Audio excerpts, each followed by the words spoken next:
जय हिंद साथियों। आज हम बात करेंगे लोकतंत्र की। पिछली वीडियो में हमने बात कर रखी है राजतंत्र और धर्मतंत्र की। अब हम लोकतंत्र के बारे में, जो डेमोक्रेसी है, उसको एक व्यापक रूप में देखेंगे। उसके प्रकार कैसे हैं, शासन के प्रकार कैसे हैं, सारी चीजों को एक बड़े स्तर पर समझेंगे। और इस चीज को हमारी जनता को, हमारे लोगों को बहुत ही सही से समझना चाहिए कि धर्मतंत्र, राजतंत्र और लोकतंत्र कैसे कार्य करते हैं, इनके फायदे क्या होते हैं, नुकसान क्या होते हैं, इसको समझना चाहिए। तो हम सबसे पहले एकदम जमीनी स्तर से शुरुआत करेंगे कि वर्तमान युग लोकतंत्र का युग है। वर्तमान युग लोकतंत्र का युग है। आज प्रत्येक शासन व्यवस्था, विचारवाद, दृष्टिकोण या राजनेता अपने आप को प्रजा प्रेमी उद्घोषित कर अपनी छवि को सुप्रतिष्ठित करना चाहता है। आज जीवन के प्रत्येक क्षण में, प्रत्येक स्तर पर प्रजातांत्रिक पद्धति को लागू करने एवं प्रजातांत्रिक आदर्शभूत तत्वों को साकारित करने की बात की जा रही है।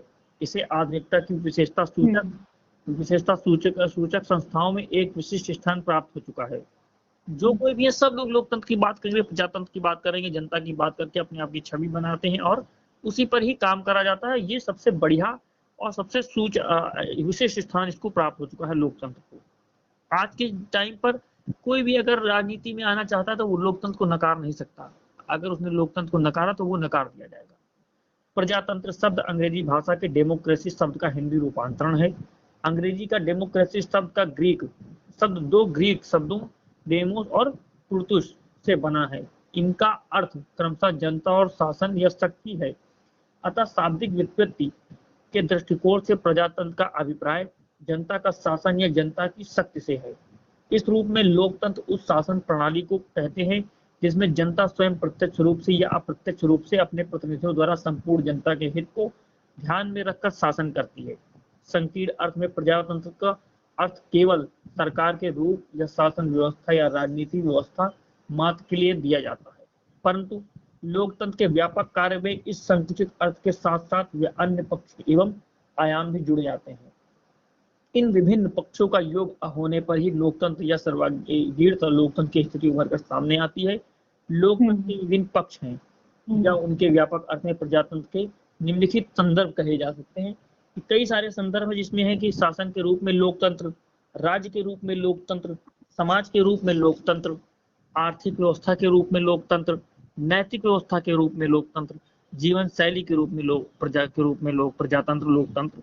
इनको हम समझेंगे और डिस्कस करेंगे कि कैसे ये चीजें स्टैब्लिश होती हैं और इनको कैसे वर्क किया जाता है। शुरू कीजिए शासन के रूप में लोकतंत्र से। शासन के रूप में लोकतंत्र को एक व्यापक अवधारणा के रूप में हम देखेंगे। इसमें कहते हैं कि एक सम्मानित शासन प्रणाली के रूप में लोकतंत्र की अवधारणा प्रथम विश्व युद्ध के बाद प्रभावी रूप से स्थापित हुई थी, जो कि प्रथम विश्व युद्ध हुआ था हमारा 1914 में। उसके बाद से धीरे धीरे स्टार्ट हो चुकी थी। अब इसमें प्रजातंत्र को आमतौर पर एक शासन प्रणाली के रूप में स्वीकार किया जाता है। यहाँ इसका आशय है कि प्रजातांत्रिक सरकार वह सरकार है जो जनता द्वारा निर्मित, नियंत्रित एवं संचालित होती है। इसके संदर्भ में अब्राहम लिंकन की सर्वप्रसिद्ध परिभाषा इस प्रकार दी जाती है कि लोकतंत्र शासन का वह रूप है जिसमें जनता के द्वारा और जनता के लिए शासन होता है। बिल्कुल। ये जो अब्राहम लिंकन जी द्वारा कही गई एक युक्ति है, इसको आज भी इतना ही प्रासंगिक माना जाता है जितना कि प्रथम विश्व युद्ध प्रारंभ होने पर तब उनके द्वारा इसको कहा गया था कि जो भी हमारा लोकतंत्र है वो शासन का ही रूप है। वो उसमें जो शासन होगा वो जनता के द्वारा होगा, जनता के लिए होगा, जिसमें जनता पूर्ण रूप से अपनी सहभागिता निभाएगी। बिल्कुल। वहीं वायरस के अनुसार कहते हैं कि लोकतंत्र शासन का वह प्रकार है जिसमें राज्य के शासन की शक्ति किसी विशेष वर्ग या वर्गों में निहित न होकर संपूर्ण समुदाय में निहित होती है। बिल्कुल। उनका कहने का मतलब है कि वायरस जी का कहने का मतलब है कि जो कि लोकतंत्र है उसमें संपूर्ण जो शक्ति है वो जन समुदाय में निहित होगी, यानी जनता में निहित होगी। वहीं लोकतंत्र संबंधी उपरोक्त परिभाषा को देखने से यह इस संदर्भ में लोकतंत्र के तीन सामान्य विशेषताएं उभरती हैं। पहली है जनता का प्रतिनिधित्व, दूसरी है जनता के हितों का रक्षक, तीसरी है जनता के प्रति उत्तरदायित्व। अब जो जनता का प्रतिनिधित्व है उसको हम कैसे समझेंगे कि इसके अंतर्गत जनता या उसके प्रतिनिधि द्वारा सरकार का शासन किया जाता है। तो जनता का प्रतिनिधित्व का मतलब ये है कि जनता के द्वारा उसके प्रत्यक्ष या अप्रत्यक्ष द्वारा चुने गए जनता के हितों के शासन किया जाएगा सरकार के द्वारा। इस प्रकार इसमें शासन का आधार कोई दैवीय सत्ता या प्रतिनिधि न होकर लौकिक ही होता है। इसमें कोई दैवीय सत्ता प्रयोग नहीं होती है। जनता जिसको चुनेगी उसी को शासन करने का मौका मिलेगा, वही सरकार बनाएगा।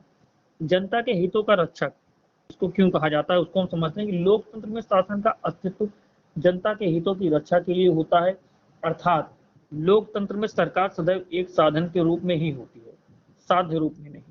इसमें सबके हित की भावना निहित होती है। बोले जो लोकतंत्र में सरकारें होती हैं वो साधन के रूप में होती, साध्य नहीं होती है।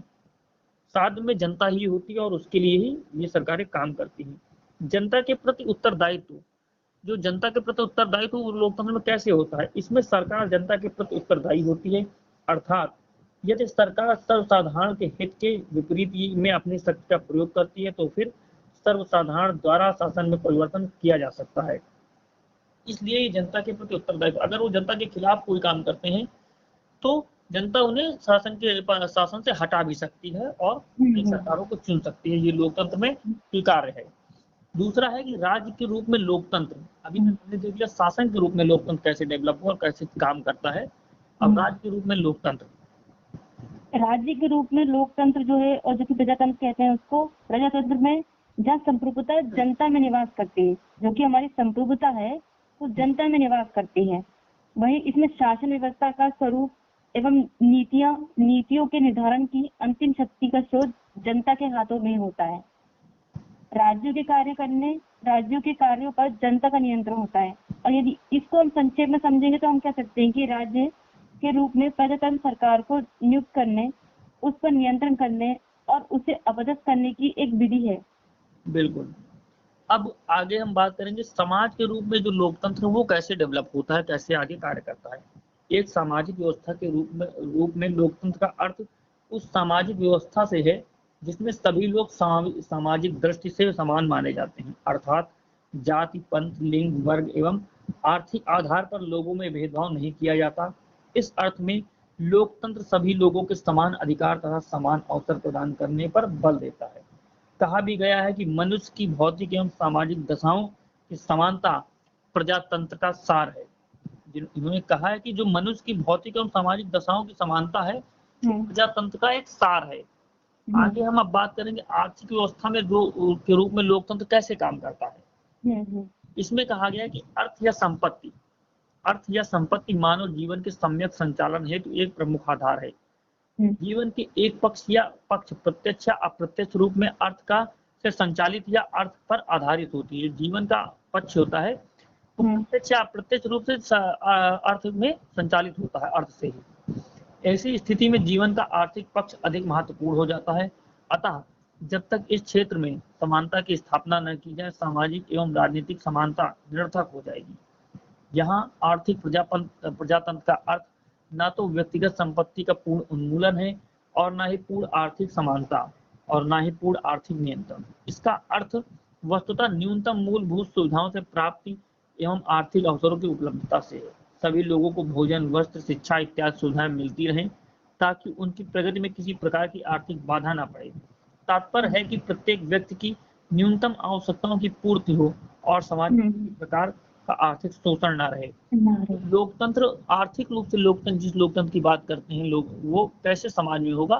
कह रहे हैं कि लोकतंत्र में जो आर्थिक लोकतंत्र है वो ये नहीं होगा कि साम्राज्यवादी क्रांति करके सारी संपत्ति को सरकारी संपत्ति कर दिया और सबको समान वेतन सारी चीजें कर दी। कह रहे सबको अलग अलग तरीके से किया जाएगा और हमें ये देखना होगा कि प्रजातंत्र लोकतंत्र हमारा आर्थिक स्तर पर सबको मूलभूत सुविधाएं उपलब्ध होती रहे ताकि वो अपने आप को ग्रोथ कर सके, उनके ग्रोथ में कोई बाधा ना पड़े। आर्थिक व्यवस्था में लोकतंत्र एक महत्वपूर्ण विशेषता को इंगित करता है। कहता है कि व्यक्ति की न्यूनतम आवश्यकताओं की पूर्ति होनी चाहिए आर्थिक लोकतंत्र में, तभी उसका समाज में शोषण नहीं होगा। बिल्कुल। अब आगे बढ़ते हुए कहते हैं कि नैतिक व्यवस्था के रूप में लोकतंत्र जो होगा उसमें नैतिक व्यवस्था कैसी होनी चाहिए। या कहेंगे प्रजातंत्र एक आदर्श भी है। हमारा जो प्रजातंत्र है, जो लोकतंत्र है, एक आदर्श भी है। इसका उद्देश्य व्यक्ति के व्यक्तित्व का पूर्ण विकास करना है। प्रजातंत्र व्यवस्था में मनुष्य स्वयं साध्य है, साधन नहीं है। यहाँ कहेंगे कि प्रजातंत्र में मनुष्य को साध्य के रूप में देखा जाएगा, साधन के रूप में नहीं। अतः उसके व्यक्तित्व की गरिमा, सम्मान एवं प्रतिष्ठा जो कि हमारी संविधान की मूल अवधारणा में इसको इंगित किया गया है, उसको बनाए रखा जाएगा। इसकी गरिमा की स्थापना के लिए व्यक्ति के नैतिक स्तर को ऊंचा उठाना आवश्यक है। यानी प्रजातंत्र में नैतिक व्यवस्था भी बहुत ज्यादा एक महत्वपूर्ण भूमिका निभाती है। आगे कहेंगे कि जीवन शैली के रूप में प्रजातंत्र। जीवन शैली के रूप में प्रजातंत्र जीवन का एक रूप है, जीवन के प्रति एक विशिष्ट दृष्टिकोण है। इसके अंतर्गत मनुष्य का एक विशेष प्रकार का स्वभाव एवं सामाजिक व्यवहार होना चाहिए। सबके हृदय में क्षमा, सहिष्णुता, सेवा, परोपकार, विरोधी दृष्टिकोण के प्रति भी आदर भाव होना चाहिए। सभी मानवीय व्यक्ति के प्रति सम्मान, समझौते की प्रवृत्ति आदि की भावना विद्यमान होगी, क्योंकि हमारी जीवन शैली का एक महत्वपूर्ण हिस्सा है। आगे कहते हैं कि प्रजातंत्र में किसी भी व्यक्ति को दूसरे के साथ वैसा व्यवहार नहीं करना चाहिए जिसे वे स्वयं अपने के प्रति किया जाना पसंद ना करेगा। प्रजातंत्र की एक महत्वपूर्ण विशेषता यह भी है। इसमें कहते हैं इस प्रकार उपरोक्त संदर्भों एवं आयामों को देखने से यह स्पष्ट होता है कि वर्तमान समय में लोकतंत्र का अर्थ केवल शासन व्यवस्था का एक विशेष स्वरूप ही नहीं है, बल्कि इसका आशय राज्य के एक प्रकार, सामाजिक जीवन में के एक प्रकार, आर्थिक व्यवस्था के एक रूप तथा विशेष प्रकार की मनोवृत्ति या जीवन जीने के लिए एक विशिष्ट ढंग से है। गिल्डिंग्स के अनुसार आर्थिक प्रजातंत्र केवल सरकार का एक रूप नहीं है, बल्कि राज्य एवं समाज का रूप अथवा इन तीनों का मिश्रण है।